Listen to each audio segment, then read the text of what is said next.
then, understanding that we have a endocannabinoid system that ties into some of these plasticity mechanisms, it's not a big leap to imagine that that's why things like THC, these exogenous cannabinoids that some people consume, affect learning and memory.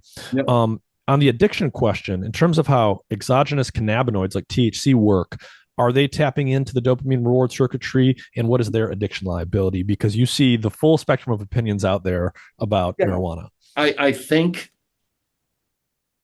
I think cannabis products do have a addiction liability. I do think it's much less than opioids or psychostimulants. I think there it's actually useful to not really to talk about cannabis use disorder, because in general, and then I'll answer your dopamine question in a second. And I'm making gross generalizations here. Obviously, I know from, I grew up in the 60s and 70s. There are millions of people who can use cannabis products in a way that they use alcohol with no significant damage done, meaning just use it kind of socially on occasion.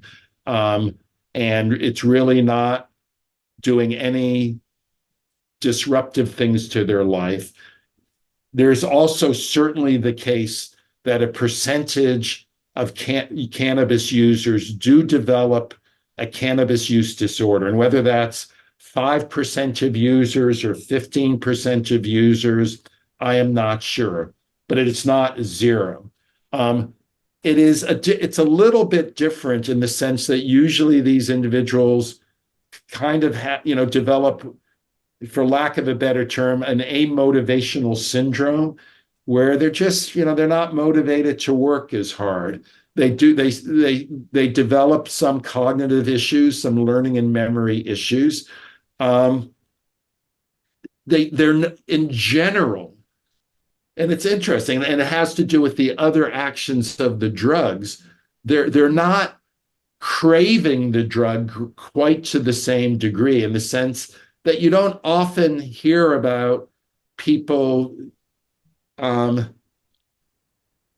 committing violent crimes because of their cannabis use, or getting in, well, automobile accidents is, I'm not going to even comment on that. I'll bet you there are a lot of automobile accidents due to the use of cannabis, but violent crimes really aren't associated.